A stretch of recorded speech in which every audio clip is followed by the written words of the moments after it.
विद्यार्थी मित्रांनो, आजच्या व्हिडिओमध्ये आपण 30 पेक्षाही जास्त PYQs डिस्कस करणार आहोत, तेही डिटेल सोल्युशन सोबत. हे PYQs ज्या युनिटवरती आपण बघणार आहोत ते युनिट्स किंवा ते टॉपिक्स तुमच्या एक्झामिनेशनमध्ये 100% विचारले जाणार. तर त्यामुळे सर्वांनी हा व्हिडिओ शेवटपर्यंत पाहायचा आणि जास्तीत जास्त शेअर सुद्धा करायचा आहे. विद्यार्थी मित्रांनो, जसं की तुम्हाला माहितीच आहे, सीईटीच्या नवीन रूलनुसार आता सीईटी 2 वेळा वर्षातून होणार आहे. तर सेकंड अटेम्प्ट जे विद्यार्थी देणार आहेत त्यांच्यासाठी MBA सीईटी लाईव्ह बॅच आपली 1 एप्रिलपासून सुरू होत आहे. या लाईव्ह बॅचमध्ये तुमचा संपूर्ण सिलेबस लाईव्ह सेशन्समध्ये कव्हर केला जाईल. त्यासोबतच स्टडी मटेरियल सुद्धा तुम्हाला या बॅचमध्ये मिळणार आहे. तर या दिलेल्या नंबरवरती तुम्ही व्हॉट्सअप मेसेज किंवा व्हॉट्सअप कॉल करा आणि आजच ही बॅच जॉईन करा आणि प्रिपरेशनला सुरुवात करा, किंवा ग्लोबल ऑनलाईनचं ॲप्लिकेशन डाउनलोड करा. ॲप्लिकेशनच्या थ्रू सुद्धा तुम्ही बॅच जॉईन करू शकता. The post office is the east of the school while my house is the south of the school. The market is to the north of the post office. If the distance of the market from the post office is equal to the distance of my house from the school, in which direction is the market with respect to my school? बघा, तसं वाचायला तर सोपं वाटत नाहीये, अवघड वाटत आहे, बट ऍक्च्युअल मध्ये खूप सोपं क्वेश्चन आहे हा. सो डायरेक्शन वाईज जर बघितलं तर आपण एक काम करूया. ठीक आहे, डायरेक्शन वाईज बघूया आपण. The post office is the east of the school. आपण स्कूल जो आहे, एस म्हणजे स्कूल, स्कूलच्या ईस्टला काय आहे?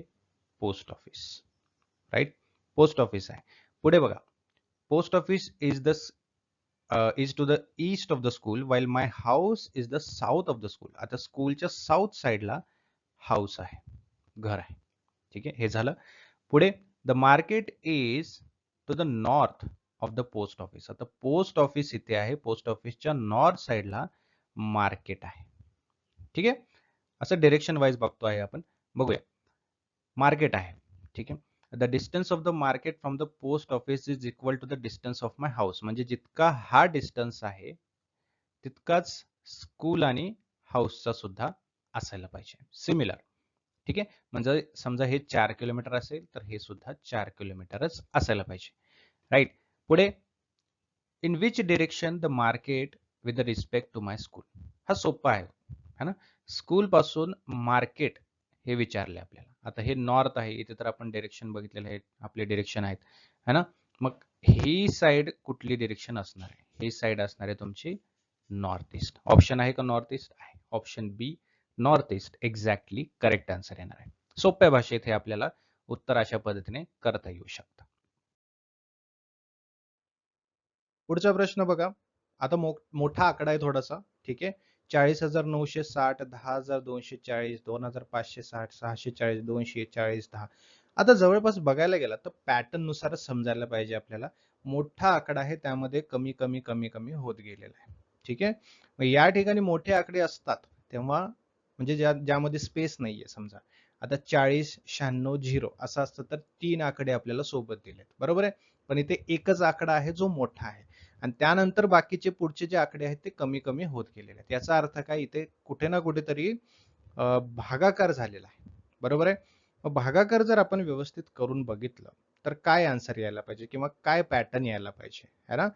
आता 40,960 है ना, भागिले 4 जर आपण केलं तर किती आन्सर यायला पाहिजे?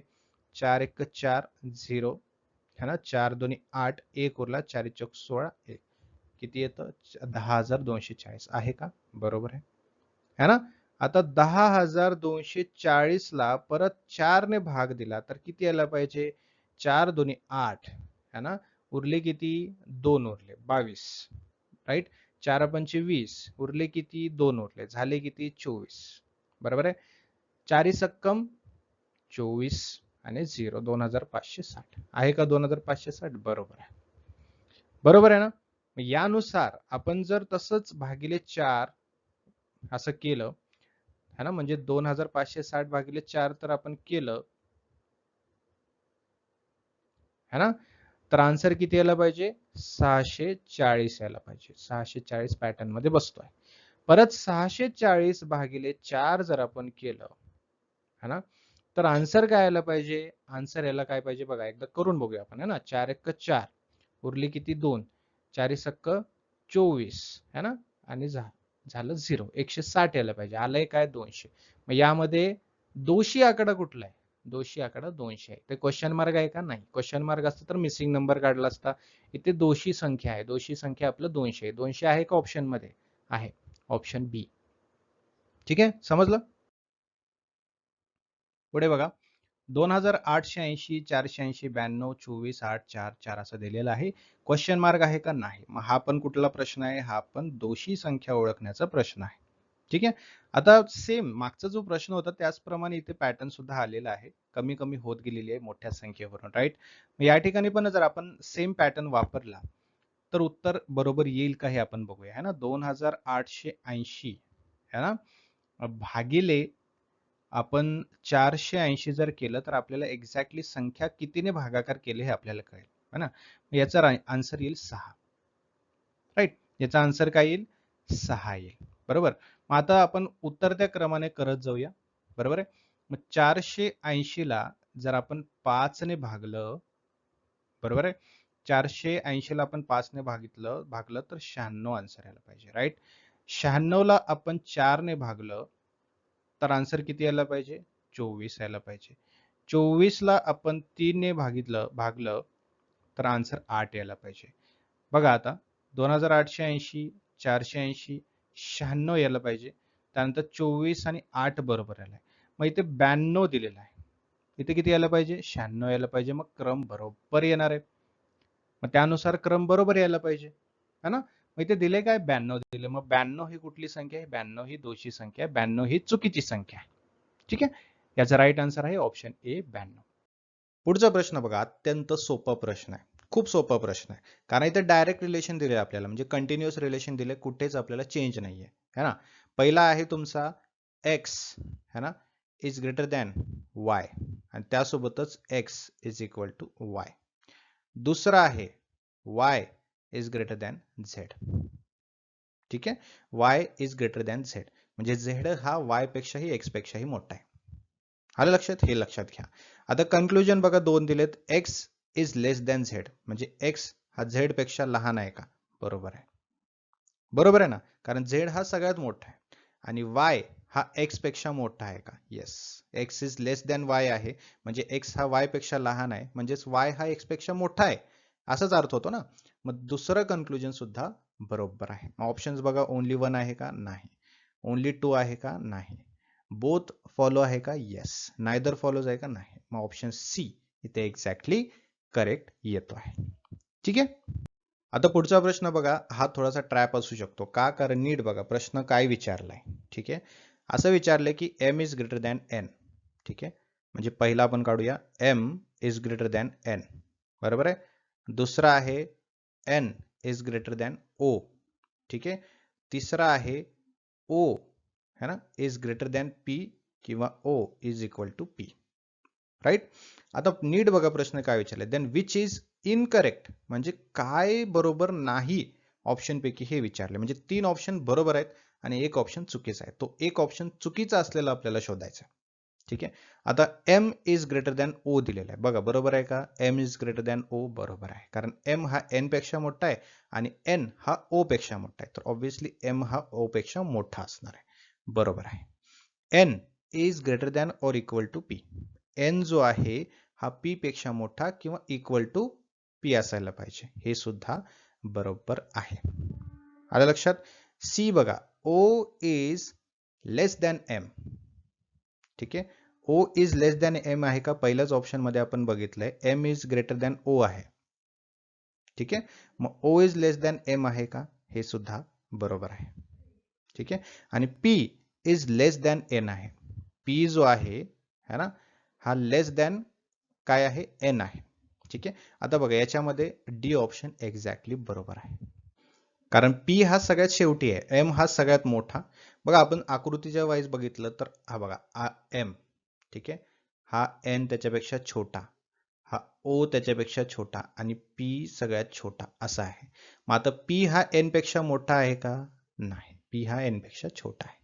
ठीक आहे, हे एक समजावं म्हणून मी तुम्हाला सांगितले आकृतीनुसार, कारण ग्रेटर दॅन म्हटलं तर मोठाच असणार आहे, बरोबर आहे. तर मोठा म्हणून मी आकृती मोठी काढलेली, फक्त तुम्हाला समजण्यासाठी. आलं लक्षात? सो हे आहेत तुमचे एक्झामिनेशन मधले प्रश्न. जे इनइक्वॅलिटीज वरती विचारले गेलेले आहेत. बघा फुकट मार्क आहेत, काही याच्यात अवघड नाहीये. ज्या पद्धतीने आपण सॉल्व्ह केले या सेशनमध्ये त्याच पद्धतीने तुम्ही सॉल्व्ह करा, फुकट मार्क्स तुमचे मिळणार आहेत. आलं लक्षात? एक एक मार्क महत्वाचा आहे. प्रत्येक प्रश्न सोडवण्याचा प्रयत्न करा, कारण निगेटिव्ह मार्किंग याच्यामध्ये अजिबात नाहीये. आलं लक्षात? सो हे तुमच्यासाठी एक मोठा ऍडव्हान्टेज आहे. Pointing to a woman, a girl said, "She is the daughter-in-law of a grandmother of the only son of my father." Okay, काय म्हणते ती की एक गर्ल म्हणते की she is the daughter in law. ठीक आहे, ती जी आहे ती कोण आहे? डॉटर इन लॉ आहे, म्हणजे सून आहे. कोणाची? माझ्या ग्रँडमदरची, माझ्या आजीची. ठीक आहे, grandmother of what? Only son of my father, म्हणजे माझ्या वडिलांच्या एकुलत्या एक मुलाची है ना, जी आजी आहे तिची ही सून आहे. मग ही कोण आहे? किती सोपं आहे बघा. आता only son of my father, only son of my father म्हणजे एकुलता एक मुलगा आहे. आणि गर्ल सेड म्हटलं इथे है ना, गर्ल सेड म्हटलंय, बरोबर. म्हणजे तो सन जो आहे तिचा भाऊ असणार आहे. करेक्ट. मग बघा, सन आहे है ना, आपण त्याला एस करूया, त्याचे फादर. ठीक आहे, म्हणजे एफ करूया. आता ग्रँड मदर म्हणजे कोण? त्याची आई असणार आहे, फादरची आई असणार आहे है ना, ग्रँड मदर करूया आपण. करेक्ट. आणि ती कोण आहे? डॉटर इन लॉ आहे, म्हणजे त्याची सून आहे. कोण आहे? या ग्रँडमदरची सून आहे है ना. म्हणजे सून आहे म्हणजे या ग्रँडमदरच्याच कुठल्या तरी एका मुलाची ती बायको असणार आहे. बरोबर आहे. मग only son of my father असं म्हटले तर हा तर एक एकुलता एक आहे हे आपल्याला कळलंय. मग ग्रँडमदरची सून म्हटलं तर ती कदाचित फादरची बायको असू शकते, वाईफ असू शकते. बरोबर आहे. मग फादरची वाईफ ह्या सनची कोण झाली? ही झाली मदर. मदर आहे का ऑप्शन मध्ये? आहे, ऑप्शन ए. समजलं? सो ए त्याचं पॉसिबल आन्सर असणार आहे. बघा हा आहे तुमचा प्रश्न जो तुमच्या लेटेस्ट एक्झामिनेशन मध्ये विचारला गेला होता. MBA CET एक्झामिनेशन मधला हा प्रश्न आहे. पीस आणि ग्राम अशी जोडी दिलेली आहे आणि दुसऱ्या ठिकाणी पल्सेस आणि क्वेश्चन मार्क दिलेला आहे. ठीक आहे, जर तुम्ही व्यवस्थित बघाल तर पीस आणि ग्राम म्हणजे वटाणा आणि चणे हे दोन्हीही डाळीचे प्रकार आहेत, म्हणजे पल्सेसच आहेत. राईट. पण दुसऱ्या जोडीमध्ये आपल्याला एखादं पल्सचं नाव दिलेलं नाहीये, एक्झॅक्टली मुख्य पल्सच दिलेला आहे. मग क्वेश्चन मार्कच्या ठिकाणी सुद्धा एखाद्या डाळीचं किंवा पल्सचं नाव नसायला पाहिजे, त्या ठिकाणी एक खाण्याचा प्रकारच असला पाहिजे. बरोबर आहे. मग बार्ली म्हटलं तर हे सुद्धा याच्यामध्ये पल्सेस मध्येच आपण मोडू शकतो. त्यानंतर कोकोनट, राईस, पोटॅटो हे सर्व काही खाद्य प्रकार आहेत. बरोबर आहे. हे स्पेसिफिक गोष्टी आहेत. आपल्याला इथे जनरल सांगायचं, कारण पल्सेस म्हटलं तर हे जनरल होतं. बघा स्पेसिफिक आणि जनरल मध्ये फरक असा आहे की स्पेसिफिक हा एखाद्या सामान्य गोष्टीचा एक भाग असतो है ना. एक विशिष्ट गोष्ट जी आहे ते एका सामान्य गोष्टीचा एक भाग असतो. आणि जे सामान्य गोष्ट आहे ते सर्व विशिष्ट गोष्टी मिळून बनलेला एक प्रकार आहे. ठीक आहे. जसे की पल्सेस हे जनरल गोष्ट आहे, याच्यामध्ये स्पेसिफिक ग्राम आहे, पीस आहे, बार्ली आहे. राईट. आणि पीस, ग्राम, बार्ली हे सर्व मिळून काय आहेत? पल्सेस आहेत. करेक्ट. मग जनरल आणि स्पेसिफिक अशी दोन गोष्टी असतात. मग इथे स्पेसिफिक आणि स्पेसिफिकची जोडी लागली तर इथे जनरल आणि जनरलची जोडी लागली पाहिजे. बार्ली स्पेसिफिक आहे, कोकोनट, राईस, पोटॅटो हे सर्व स्पेसिफिक आहेत आणि बीन्स हे जनरल टर्म आहे. त्यामुळे बीन्स या ठिकाणी करेक्ट आन्सर येतं. पुढचा प्रश्न बघा, फ्लाइंग आणि बर्ड अशी जोडी दिलेली आहे आणि पुढची जोडी आहे क्रीपिंग आणि क्वेश्चन मार्क. क्वेश्चन मार्कच्या ठिकाणी आपल्याला ऑप्शन्स मध्ये शोधून लिहायचं आहे. आता फ्लाइंग म्हटलं तर ही एक क्रिया आहे आणि बर्ड म्हटलं तर ते क्रिया करणारी एक गोष्ट आहे. बरोबर आहे. ती क्रिया करणारा एक प्राणी आहे. म्हणजे उडणारा हा कोण आहे? पक्षी आहे. क्रीपिंग म्हणजे काय? सुरकसणे. सुरकसणारा काय असणार आहे? एरोप्लेन असणार आहे, क्रॉल असणार आहे. क्रॉल तर हे एक्झॅक्टली क्रियाच आहे. फ्लावर सुरकसत नाही, ग्राउंड सुद्धा हे कुठल्याही प्रकारची क्रिया नाही किंवा करणारी गोष्ट नाहीये. बरोबर आहे, किंवा प्राणी नाहीये. तर स्नेल म्हणजेच आपलं त्याला काय म्हणतो आपण? शिंपला. बरोबर आहे, किंवा सुकळी. हे काय करतं? हे सुरकसतं. स्नेल क्रीप्स. बरोबर आहे. त्यामुळे स्नेल या ठिकाणी राईट आन्सर येणार आहे. पुढचा प्रश्न बघा, अल्फाबेटिकल प्रश्न आहे, त्यामुळे हे तुमच्याकडे असणं गरजेचंच आहे. हे म्हणजे काय? A to Z पर्यंत अल्फाबेट आणि त्याच्या खाली त्यांचे नंबर्स असणं अत्यंत गरजेचं आहे. तेव्हाच आपल्याला सोप्या पद्धतीने करता येऊ शकतं. ठीक आहे. आता ही जोडी व्यवस्थित आपण बघून घेऊया है ना. A O C U F Z आणि J चं J आलेला आहे. मग इथे ए आहे 1 नंबर. ठीक आहे. त्याची जोडी कुठे लावलेली आहे ओ सोबत. ओ म्हणजे कुठे इथे. या दोघांच्या मध्ये 1 आणि 15च्या मध्ये फरक किती आहे 14चा फरक आहे. राईट. त्याच नंतर सी आणि यू बघा. या ठिकाणी सी आहे आणि या ठिकाणी यू आहे. सी चा नंबर आहे 3, यू चा नंबर आहे 21. 21 मधून तुम्ही 3 मायनस करा है ना, किती येतं 18 येतं. राईट. त्यानंतर एफ आणि झेड यांच्यामध्ये 20चा फरक आहे आणि जे आणि जे म्हटलं तर यामध्ये 0चा फरक आहे. मग याच क्रमानुसार आपल्याला पुढचं सुद्धा करायचं म्हणजे एस यू एक्स बी चं सुद्धा करायचं आहे है ना. मग एस तुम्ही व्यवस्थितपणे बघून घ्या. एस कुठे आहे या ठिकाणी है ना, 19 नंबर. त्याच्या पुढे 14 जर घेतले, जो अल्फाबेट येईल तो तिथे आन्सर असणार आहे है ना. मग 1 2 3 4 5 6 7 8 9 10 11 12 13 आणि हा तुमचा 14 म्हणजे कुठला आला जी आला. ठीक आहे. त्याच्या पुढे 18 यू च्या नंतर 18 यू आहे 21 नंबर. 1 2 3 4 5 6 7 8 9 10 11 12 13 14 15 16 17 18. राईट. कुठला आलेला आहे एम आलेला आहे. हे आला एम. आता ऑप्शन्स मध्ये बघा जी आणि एम हे एकत्रित आलेलं कुठलं ऑप्शन आहे काय इथे आहे का. जी आणि के आलंय हे नाहीये. जी आणि एल आलेलं हे सुद्धा नाहीये. जी आणि एन हे सुद्धा नाहीये. जी एम हे असू शकतं. पुढे पण बघायचं जी आणि यू हे सुद्धा नाहीये. सो ऑप्शन डी इथे आपल्याला जवळपास मिळालेला आहे. पण तरीही आपण एकदा बघूया. एक्स जो आहे या ठिकाणी त्याच्या पुढे 20 अंक 1 2 है ना 3 4 5 6 7 8 9 10 11 12 13 14 15 16 17 18 19 20. ठीक आहे.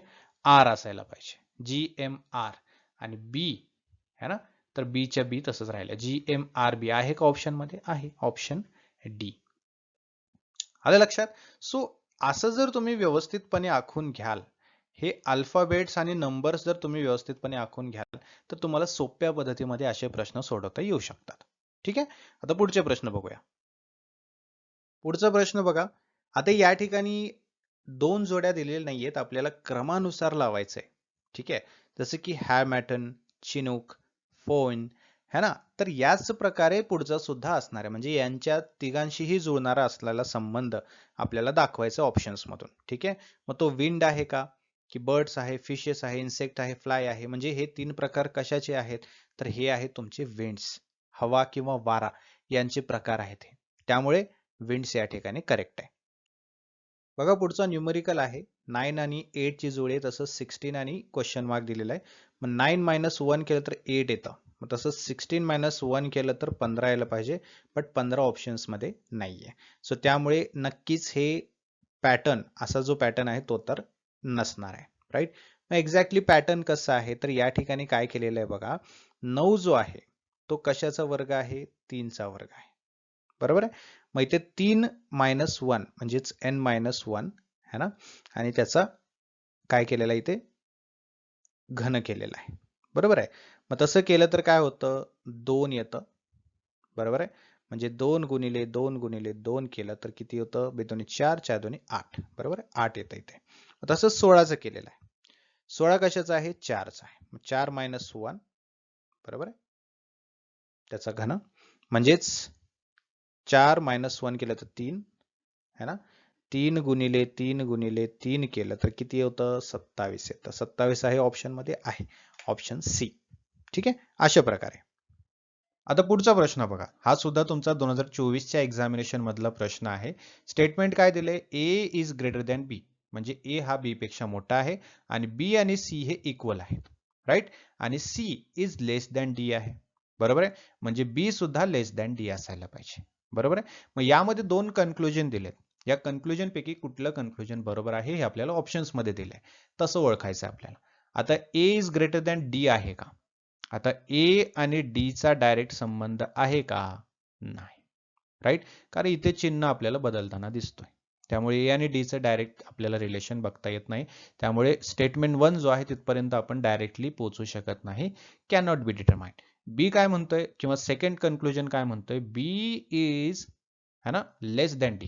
मग हे बरोबर आहे, कारण बी आणि सी हे इक्वल आहेत आणि पुढच्या स्टेटमेंटमध्ये सांगितलंय की C is less than D आहे, है ना. मग C is less than D आहे तर B is less than D असायला पाहिजे. का? कारण बी आणि सी हे सिमिलर आहेत. आलं लक्षात? त्यामुळे आपलं ऑप्शन बी ओनली टू फॉलोज म्हणजे फक्त कन्क्लुजन 2 जे आहे हे बरोबर येत आहे असा त्याचा अर्थ होतो. आलं लक्षात? बघा हे प्रश्न तुमच्या एक्झामिनेशन मधला आहे आणि कसा पॅटर्न आहे, कशा पद्धतीने विचारलं हे समजून घेण्याचा प्रयत्न करा.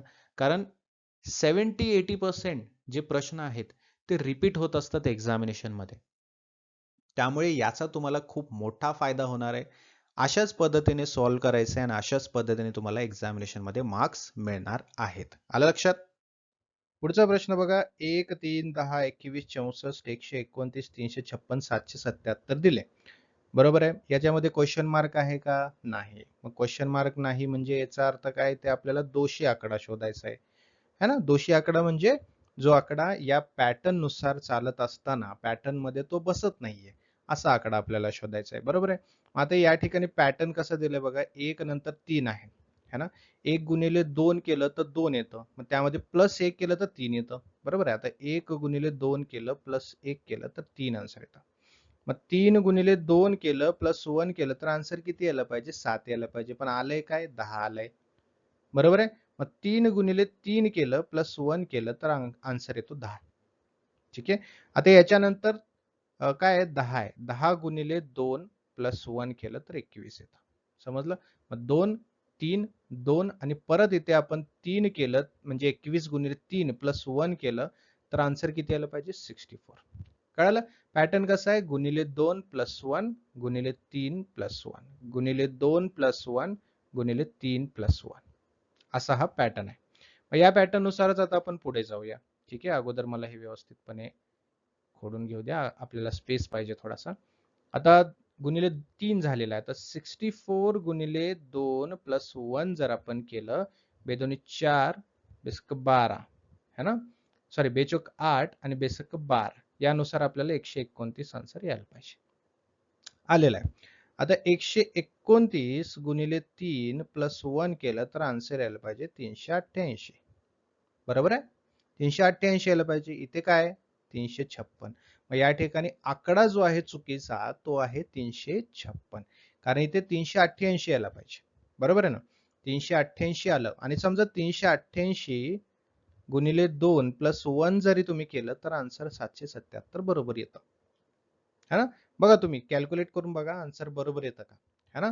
त्यानुसारच आपल्याला करायचं. 388 गुणिले 2 प्लस 1 केलं तर 300 आपलं 777 हे बरोबर जुळत आहे. पण 356 जुळत आहे का? नाही जुळत आहे. त्यामुळे आपला राईट आन्सर आहे ऑप्शन डी, जो की दोषी आकडा आहे. दोषी आकडा म्हणजे चुकीचा आकडा आहे जो की पॅटर्न मध्ये बसत नाहीये. समजलं? क्वेश्चन मार्क आला तर मिसिंग नंबर, क्वेश्चन मार्क नसेल तर दोषी नंबर. बघा हा प्रश्न काय बोलतोय की in a family there are 6 members. किती? 6 मेंबर आहेत फॅमिलीमध्ये. कोण कोण आहेत? ए, बी, सी, डी आणि ई आणि एफ अशी 6 मेंबर आहेत. मग या फॅमिली मधल्या पूर्ण मेंबर्सची माहिती आता आपल्याला दिलेली आहे आणि त्या माहितीच्या आधारे आपल्याला काही प्रश्न विचारले जातील जे की ए टू सी पर्यंत असणार आहेत. ठीक आहे. मग आपल्याला ते सॉल्व्ह करायचे. बघा काय म्हणते इन्फॉर्मेशन की A and B are married couples. ठीक आहे. ए आणि बी काय आहेत? हे मॅरिड कपल्स आहेत. With A being the male member. ठीक आहे. आता ए आणि बी हे मॅरिड कपल आहेत. ए जो आहे तो आहे मेल, है ना. बी जो आहे ते फिमेल असणार आहे. Correct. D is the only son of C. D जो आहे तो सी चा सन आहे. Who is as brother. ठीक आहे. म्हणजे ए चा ब्रदर आहे कोण? सी. आणि सी चा मुलगा डी असं इथे असणार आहे. करेक्ट. सी चा मुलगा डी. सी कोण आहे? ब्रदर आहे. राईट. ए चा ब्रदर आहे. बी कोण आहे? वाईफ आहे. ठीक आहे. E is the sister of D. आता ई जी आहे ती डी ची सिस्टर आहे. ठीक आहे. ई आहे, सॉरी डी लिहिलं चुकून. ई ही कोण आहे? ही आहे सिस्टर. ठीक आहे. E is the sister of D. B is the daughter in law of F. F G आहे, एफ ची बी ही जी आहे ही डॉटर इन लॉ आहे. म्हणजे इथे काय असायला पाहिजे, इथे एफ असायला पाहिजे. करेक्ट. इथे एफ असायला पाहिजे. एफ ची डॉटर इन लॉ असणार आहे, हुज हजबंड इज डिसीज, म्हणजे तिचा हजबंड वारलेला आहे. म्हणजे ही कोण आहे, वाईफ आहे, ही फिमेल आहे. बरोबर आहे, ही फिमेल आहे. करेक्ट. आणि याची बी जी आहे ती डॉटर इन लॉ आहे, म्हणजे ए तिचा मुलगा आहे आणि सी सुद्धा तिचा मुलगा आहे. बरोबर आहे. आता या इन्फॉर्मेशन, या पूर्ण आता जो चार्ट आपण काढला याच्यानुसार आता आपल्याला क्वेश्चन्स सॉल्व्ह करायचे ए टू सी पर्यंत. ए काय म्हणतोय, what is the C's relation to B. C जो आहे, सी चा आणि बी चं रिलेशन काय आहे बघा. सी आणि ए हे भाऊ आहेत आणि ए ची बायको आहे बी, है ना. मग ही सी ची वहिनी झाली. बरोबर आहे. मग सी ची बी कोण आहे, सी जो आहे तो बी चा कोण आहे, तो आहे ब्रदर इन लॉ. है ना. आपल्या सी चं रिलेशन विचारलं ना, त्यामुळे आपण तसंच सांगणार की सी चं रिलेशन बी सोबत काय, तर सी हा तिचा ब्रदर इन लॉ लागतो. ठीक आहे. पुढचा प्रश्न काय म्हणतोय बघा, चार्ट मी अगोदरच इथे लिहिलेला आहे. What is F relation to A. ठीक आहे. एफ चं रिलेशन ए सोबत काय आहे. ठीक आहे. एफ चं रिलेशन ए सोबत काय आहे. ऑब्व्हियसली सोपं आहे, है ना. मदर आहे, ती आई आहे त्याची. कारण बी जी आहे, बी ही ए ची वाईफ आहे. बरोबर आहे. मग बी ही ए ची वाईफ म्हणजे ए तिचा हजबंड आणि ही तिची सासू असल्यामुळे ए ची ही एफ कोण लागते, आई लागते. ठीक आहे. पुढचा प्रश्न बघा, what is relation to C. E चं रिलेशन सी सोबत काय आहे. आता डी कोण आहे, ईचा हा भाऊ आहे, है ना. हे दोघं भाऊ बहीण आहेत, डी आणि ई हे दोघं भाऊ बहीण आहेत. आणि सी कोण आहे, हे सी चे मुलं आहेत. बरोबर आहे. मग सी कोण लागणार, ईचा. ईचा जसं डी चा लागलाय तसं ईचा लागणार आहे, कोण, डॉटर. म्हणजे ई ही सी चे डॉटर लागणार आहे, है ना. सी हा त्यांचा वडील आहे. बरोबर आहे. अगदी सोपं आहे बघा. व्यवस्थितपणे तुम्हाला इन्फॉर्मेशन समजली की प्रश्न कितीही विचारू द्या, मग ते तुम्हाला एकदम सोपेच जाणार आहेत. एकदा चार्ट आपण असा काढला की या चार्ट प्रमाणे जेव्हा आपण प्रश्न सोडू तेव्हा आपल्याला ते खूप सोप्या पद्धतीमध्ये समजणार आहे. राईट.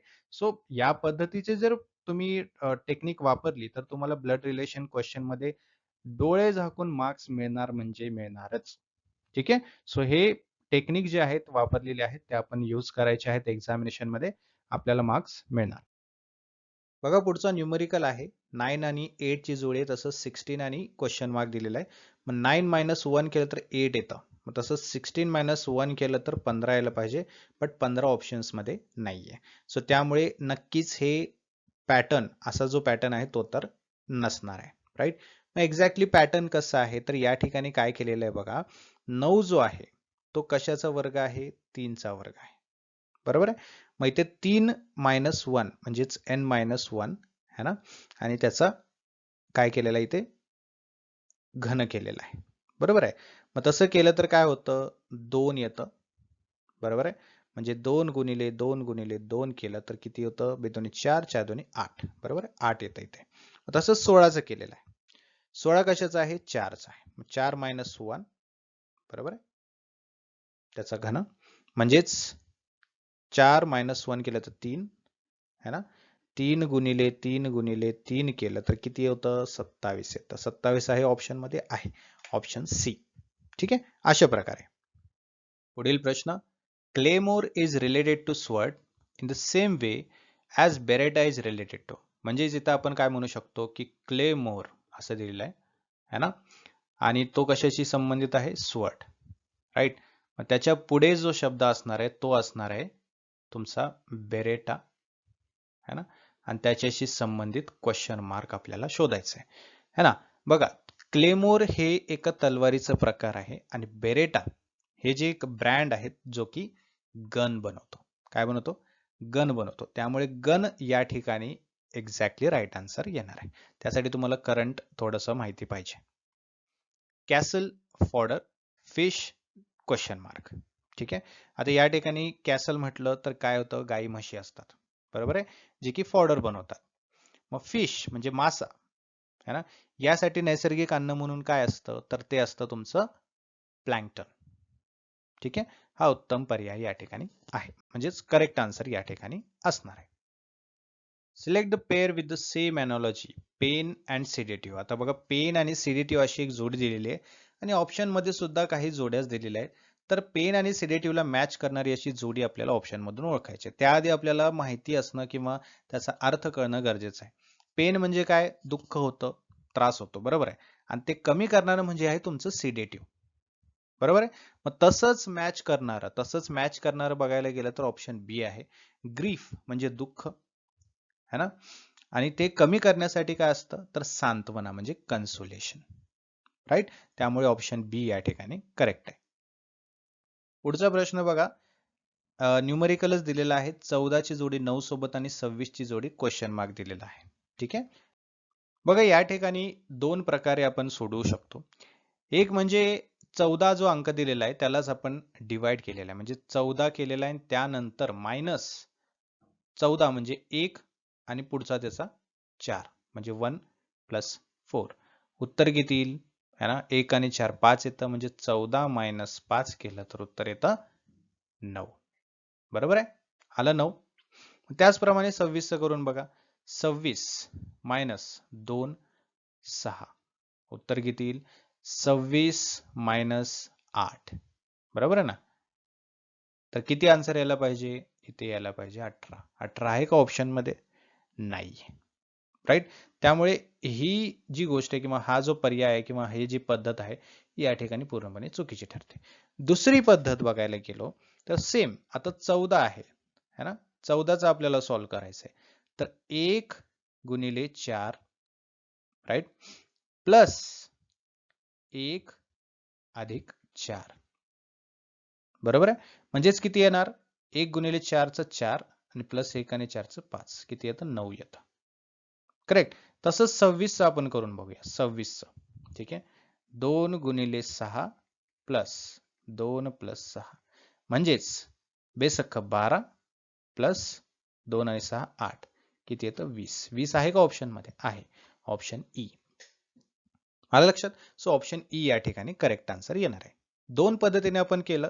पहिली पद्धत चुकली कारण का ऑप्शन 18 है ना, तो आपल्याला दिसत नाहीये. ABCDE मध्ये कुठेच 18 नाहीये. त्यामुळे आपण दुसरी पद्धत वापरली. दुसऱ्या पद्धतीमध्ये 20 आलं, 20 ऑप्शन मध्ये आहे. त्यामुळे ई ऑप्शन या ठिकाणी करेक्ट येतं. ठीक आहे. आता पुढचा प्रश्न बघा, त्यामध्ये सुद्धा तुम्हाला थोडंसं शॉक होईल. त्याच एक्झामिनेशन मध्ये तुम्हाला परत एकदा तसा प्रश्न मिळालाय. While introducing a girl at a party, Anil said, अनिलने सांगितले. आता काय म्हटलंय? She is the wife of my mother's grandson. Similar प्रश्न आहे ना, है ना. सिमिलर प्रश्न आपल्याला बघायला मिळतो ना. हाच फायदा होतो जेव्हा तुम्ही PYQs डिस्कस करता किंवा PYQs प्रॅक्टिस करता. रिपीटेड क्वेश्चन्स कुठल्या टाईपचे येत आहेत एक्झामिनेशन मध्ये ते आपल्याला कळतं आणि आपण त्या पद्धतीने प्रिपरेशन करत असतो. आलं लक्षात? त्यामुळे बघा, या ठिकाणी सुद्धा सेम आन्सर येणार आहे, फादर इन लॉज, कारण मागचा प्रश्न जो आहे तसाच हा प्रश्न आहे, है ना. She is the wife of my mother's grandson. Okay, same प्रश्न आहे. सो फादर इन लॉ, सासरा, याचा राईट आन्सर आहे.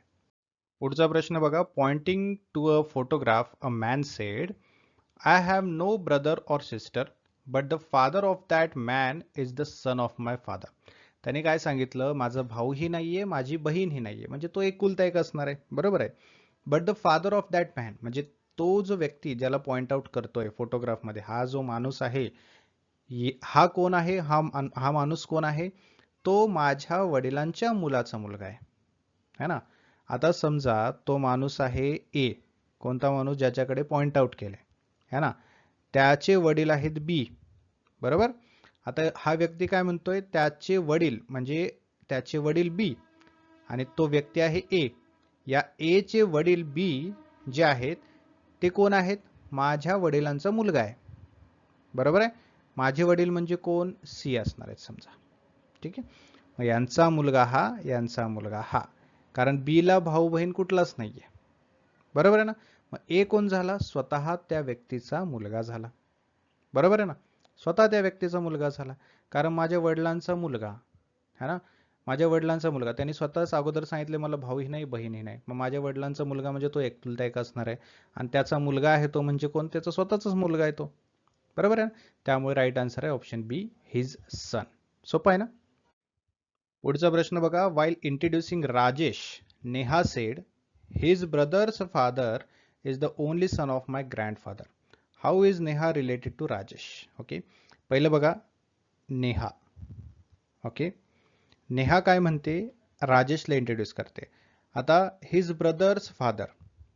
ओके, हिज ब्रदर्स फादर म्हणजे आपण समजा की राजेश जो आहे, ठीक आहे, राजेशचे फादर म्हणजे राजेशचा भाऊ, आपण मंगेश करूया चला. ठीक आहे, मंगेश आणि राजेश भाऊ भाऊ आहेत है ना. आता राजेशचा भाऊ मंगेश याचे वडील, ठीक आहे, आपण काय करूया फादर. ठीक आहे, brothers father is the only son of my grandfather म्हणजे याचे वडील ग्रँडफादर. करेक्ट. मग ग्रँडफादर हे आहेत बरोबर. मग या ठिकाणी विचारले की how Neha related to Rajesh. आता तिने काय सांगितलंय, माझे ग्रँडफादर म्हणजे हिचे ग्रँडफादर आणि मंगेशचे ग्रँडफादर आणि राजेशचे ग्रँडफादर सिमिलर असणार आहेत. मग हिचेही ते ग्रँडफादर असतील तर मग हे दोन कोण झाले, राजेश आणि मंगेश, तिचे भाऊ झाले. Then how Neha is related to Rajesh, sister, बहीण आहे. पुढील प्रश्न बघा, pointing to a man in a photograph, Asha said his mother's only daughter is my mother. How Asha is related to that man. Okay, that man is here. ठीक आहे, his mother's म्हणजे या मॅनची मदर. ओके, या मॅनची मदर.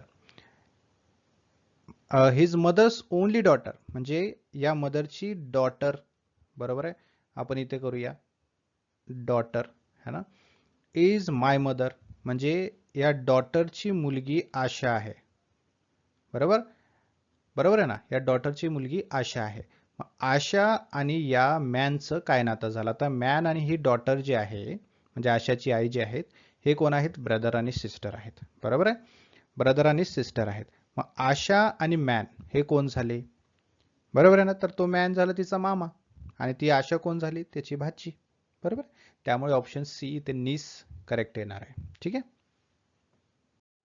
आता हा बघा ब्लड रिलेशनचाच प्रश्न आहे बट सिम्बॉल किंवा पझल बेस्ड आहे. ठीक आहे. आता या ठिकाणी काय म्हटलंय, ए प्लस बी म्हणजे A is the sister of B म्हणजे प्लस हा साइन सिस्टर साठी आहे. Correct. A minus B means A is the brother of B म्हणजे मायनस हा साइन ब्रदर साठी आहे. करेक्ट. त्यानंतर ए स्टार बी म्हणजे A is the daughter of बी. आता स्टार जो आहे तो कशासाठी आहे, डॉटर साठी आहे. करेक्ट. मग प्रश्न काय, then which of the following shows that E is the maternal uncle म्हणजे मामा ऑफ डी. ठीक आहे, म्हणजे ई हा कोण आहे, मामा. करेक्ट. डी जी आहे हे कोण आहे, भाची आहे म्हणजे त्याला नीस वगैरे आपण म्हणू शकतो. राईट. आणि त्यामध्ये ऑप्शन्स मध्ये बघितलं तर डी एफ ई सगळीकडे आपल्याला दिसत आहे म्हणजे एफ जी आहे, एफ ही कोण आहे, ही मामाची बहीण असायला पाहिजे आणि डी ची आई असायला पाहिजे, बरोबर. म्हणजे मदर ऑफ डी आणि सिस्टर ऑफ ई. करेक्ट, बरोबर आहे ना. आता या ठिकाणी ऑप्शन्स दिलेत आपल्याला, राईट. मग या सिम्बॉल नुसार आपल्याला काय करायचं आहे, क्रम लावायचा आहे, बरोबर. मग अगोदर आपण डी ला ठेवलं, समजा डी है ना, डी ला ठेवलं. डी ची आई कोण आहे, बरोबर आहे. डी ही कोणाची मुलगी आहे, डी ही मुलगी आहे एफ ची. मग इथे आपण स्टार करणार, डी ही कोणाची मुलगी आहे, एफ ची है ना. F is the mother of D, D is the daughter of F. ठीक आहे, डॉटर साठी स्टार साइन आहे. मग D is daughter of F म्हणजे डी स्टार एफ आला. आणि एफ ही ई ची बहीण आहे, बहिणीसाठी साइन कुठला आहे, प्लस आहे, प्लस ई असायला पाहिजे. म्हणजे डी बघा या ठिकाणी मी सांगतो, D star F plus E असायला पाहिजे. ऑप्शन मध्ये आहे का, आहे, ऑप्शन ए.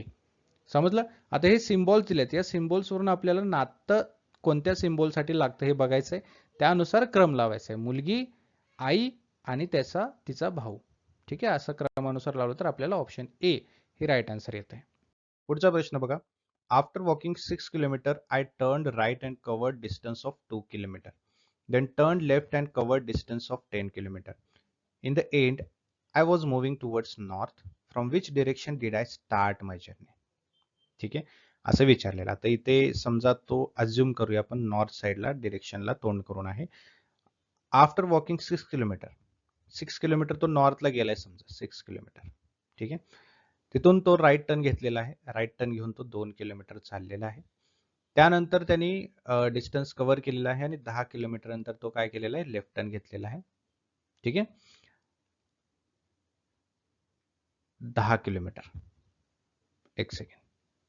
ठीक आहे, बरोबर आहे. ठीक आहे, इन द एंड है ना, शेवटी काय झालेलं आहे, I was moving towards the north. बरोबर आहे, नॉर्थला तो चाललेला आहे.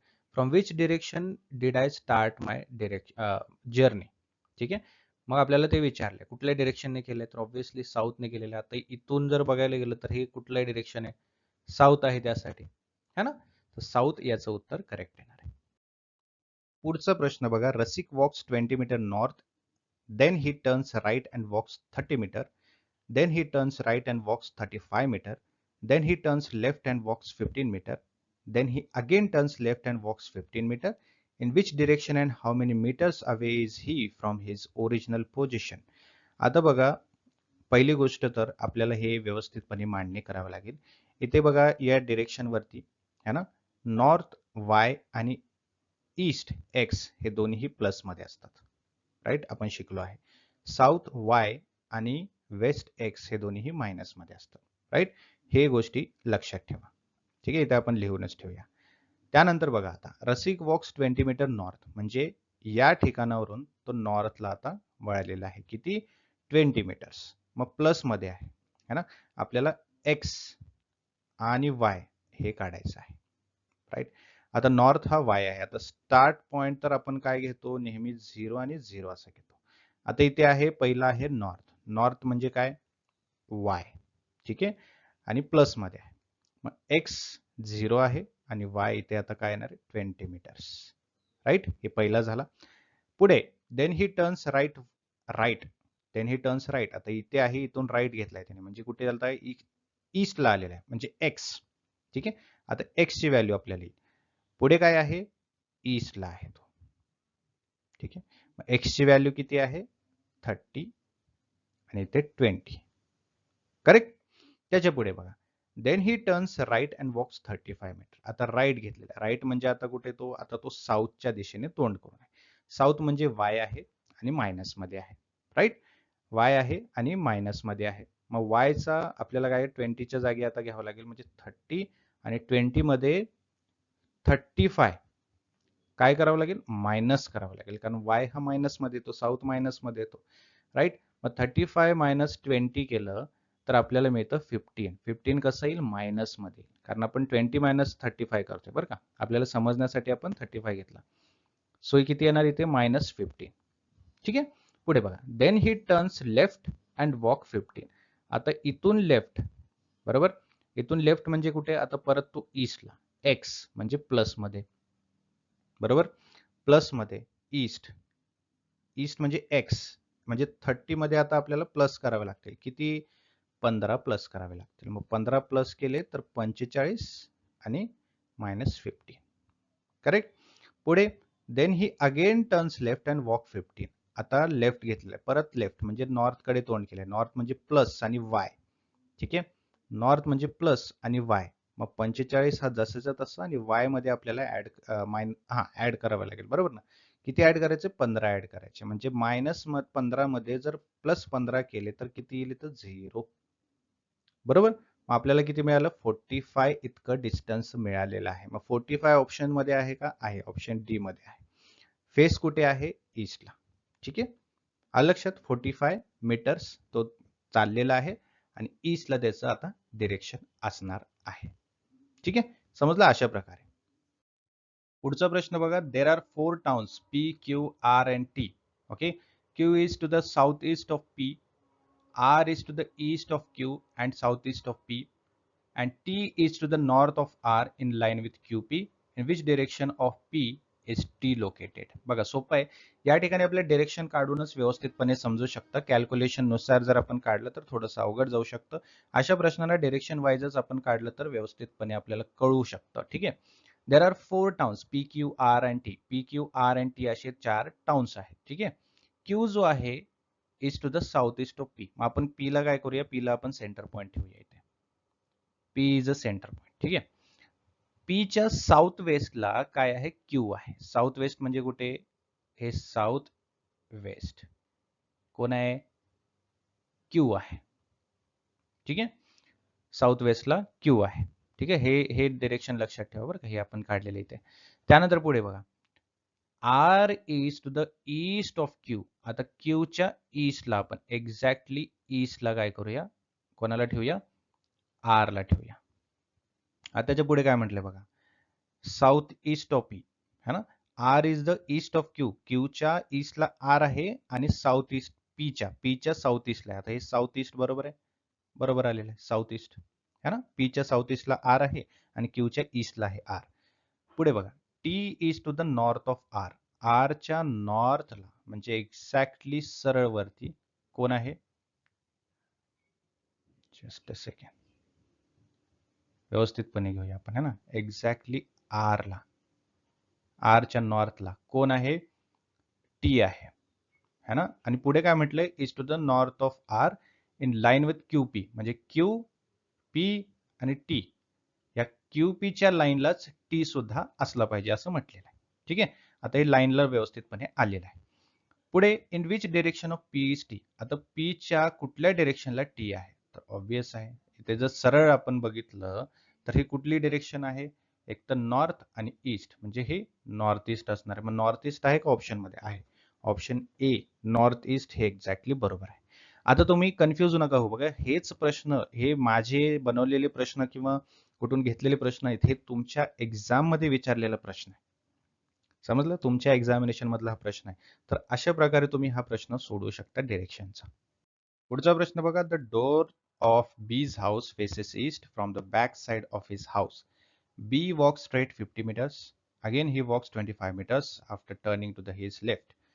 Then he turns to his right and walks 50 meters. Finally he turns towards the north and walks 25 meters and stops. Okay, what is the distance between the starting and end point? आता बघा याला आपल्याला direction वाईजच करावं लागेल, तेव्हाच आपल्याला कळेल. एक तर त्याचं ईस्ट साईडला घराचं तोंड करून तोंड केलेलं आहे किंवा फेस आहे घराचं, बी त्याचं हाऊस आहे. ठीक आहे, ईस्ट साईडला. फ्रॉम द बॅक साईड म्हणजे उलट्या साईडने है ना. बी काय करतोय, चालत जातोय किती, 50 मीटर. बघा इथे कॅल्क्युलेशन कसं होतं. Again he walks 25 metre turning to the his left, म्हणजे लेफ्टला तो वळलेला आहे, किती गेलेला आहे, 25 मीटर. करेक्ट. तिथून पुढे बघा काय झालंय, 25 मीटर नंतर तो again he turns in the right, म्हणजे राईटला वळलेला आहे आणि किती गेलेला आहे, 50 मीटर. आणि त्यानंतर finally he turns to the north, म्हणजे नॉर्थ साईडला वळलेला आहे, किती, 25 मीटर. म्हणजे इथेही आणि इथेही तेवढाच डिस्टन्स आहे, म्हणजे हे आणि हे दोन्हीही तेवढाच डिस्टन्स आहे. इथे हे आणि हे तेवढाच डिस्टन्स आहे. मग काय विचारलंय की what is the distance between the starting and the end point. म्हणजे स्टार्टिंग पॉईंट हा होता आणि एंड पॉईंट हा होता, बरोबर. मग या ठिकाणी हे 50 आणि या ठिकाणी हे 50, राईट. 50 आणि 50 किती होतात, 100 मीटर. ऑप्शन आहे का, येस, ऑप्शन बी 100 मीटर या ठिकाणी करेक्ट आन्सर येणार आहे. ठीक आहे, सोपा होता प्रश्न. पुढचा प्रश्न बघा, सिमिलर त्याच टाइप्स आहे. One day Ravi left home and cycle 10 kilometre southward. South साईडला तो 10 किलोमीटर सायकल पळवत गेला. Turn right and cycle 5 kilometre. पुढे तो उजवा टर्न घेतला आणि 5 किलोमीटर पर्यंत सायकल चालवत गेला. परत उजवीकडे टर्न घेतला, turn right and cycle 10 kilometre. आता तो पुढे राईट टर्न घेऊन 10 किलोमीटर पर्यंत सायकल चालवत गेला. पुढे turn left and cycle 10 kilometre. 10 kilometre पर्यंत परत तो पुढे लेफ्ट टर्न घेऊन चालवत गेला. How many kilometres will he have to cycle to reach his homestead. आता परत त्याला घरी जायचं असेल तर त्याने किती किलोमीटर पर्यंत सायकल चालवावी लागेल, है ना. सोपं आहे बघा. एक तर आपण एक बिंदू तयार केलेला आहे. इथून तो काय केलेला आहे, साऊथवर्ड साईडला 10 किलोमीटर पर्यंत गेलेला आहे. तिथून त्याने काय केलेलं आहे, राईट टर्न घेतलेला आणि 5 किलोमीटर पर्यंत गेलेला आहे. ठीक आहे. तिथून पुढे त्याने परत राईट टर्न घेतला आणि 10 किलोमीटर पर्यंत आलेला, म्हणजे एक्झॅक्टली तेवढाच डिस्टन्स. ठीक आहे, जिथून त्याने स्टार्ट केलं होतं आणि साऊथवर्ड 10 गेलाय, तेवढाच डिस्टन्स त्याने 5 किलोमीटर जाऊन परत इथून 10 किलोमीटर पर्यंत घेतलेला आहे, एक्झॅक्ट तेवढाच. ठीक आहे. त्यानंतर बघा, then he turn left and cycle 10 kilometre. परत इकडे गेलेला आहे 10 किलोमीटर पर्यंत लेफ्ट टर्न घेऊन. ठीक आहे. आता प्रश्न असा आहे, how many kilometres will have to cycle to reach his home. म्हणजे इथून इथपर्यंत जायला त्याला किती किलोमीटर जावं लागेल. एकतर 10 किलोमीटर आणि इथलं 5 किलोमीटर. हे टोटल होणार आहे किती? एकतर इथे 10 आणि इथे 5 है ना. 10 + 5 किती? 15 किलोमीटर. आहे का 15? आहे. ऑप्शन बी 15 किलोमीटर. ठीक आहे. सोपा प्रश्न आहे. एक्झॅक्टली सेम तसाच होता जो याच्या मागचा प्रश्न होता. आणि सगळ्यात महत्त्वाची गोष्ट म्हणजे जो 9 मेचा जो आपला अटेम्प्ट आहे त्यासाठी सर्वांनी तयारी सुरू करायची आहे आणि त्याकरिता 1 एप्रिलपासून आपली लाईव्ह बॅच सुरू होत आहे. यामध्ये तुमचे संपूर्ण सिलेबस, संपूर्ण चॅप्टर जे आहे ते लाईव्ह सेशन्समध्ये कव्हर केले जातात, जे की मराठी प्लस इंग्लिश या कंबाईन लँग्वेजमध्ये आपले इंटरॅक्टिव्ह सेशन्स असतात. मग काही कारण असेल तुम्हाला लाईव्ह सेशन अटेंड करता येत नसेल तर तुम्ही रेकॉर्डेड सेशन पाहून सुद्धा तुमची तयारी करू शकता. त्यासोबत तुम्हाला स्टडी मटेरियल मिळणार आहे, topic wise MCQs, notes, mock test, MCQ series, PDF है ना. या सर्व गोष्टी तुम्हाला तयारीसाठी या बॅचमध्ये मिळणार आहे. तर या नंबरवरती आजच व्हॉट्सअप मेसेज करा किंवा व्हॉट्सअप कॉल करा आणि ही बॅच जॉईन करून प्रिपरेशनला सुरुवात करा किंवा ग्लोबल ऑनलाईनचे ॲप्लिकेशन डाउनलोड करा आणि ॲप्लिकेशनच्या थ्रू सुद्धा तुम्ही ही बॅच जॉईन करू शकता. बघा, अजिबात विसरू नका, काही डाऊट असेल तर कमेंट बॉक्समध्ये विचारा आणि तयारीला लवकरात लवकर सुरुवात करा. बघा, प्ले स्टोअरवरती जायचंय, ग्लोबल ऑनलाईन सर्च करायचं आहे, असं ॲप्लिकेशन तुम्हाला दिसेल. इन्स्टॉल करायचंय, ओपन करायचंय ॲप्लिकेशन. ॲप्लिकेशन ओपन केल्यानंतर तुम्हाला या प्रकारचा डॅशबोर्ड दिसेल. डॅशबोर्डमध्ये बघा एकदम खाली या ठिकाणी स्टोअर सेक्शन आहे. स्टोअर सेक्शनवर क्लिक करायचंय. या डॅशबोर्डमध्ये तुम्हाला सर्च बॉक्स दिसेल. सर्च बॉक्समध्ये तुम्हाला सर्च करायचंय MBA CET. हा कोर्स तुम्हाला दिसेल. त्या कोर्सवरती क्लिक केल्यानंतर तुम्हाला खाली ऑप्शन दिसेल की जॉइन द कोर्स. जॉइन करायचंय आणि प्रिपरेशनला स्टार्ट करायचंय. एकदा का तुम्ही जॉइन केलात मग तुम्हाला कंटेंट फोल्डर तिथे समोरच दिसेल. त्या कंटेंट फोल्डरमध्ये सर्व मटेरियल जे आहेत तुम्हाला तिथे दिसतील आणि आपले जे लाईव्ह सेशन्स आहेत ज्यामध्ये तुमचं पूर्ण तयारी केली जाणार आहे, ते लाईव्ह सेशन सुद्धा ॲपमध्ये तुम्हाला दिसून येतील.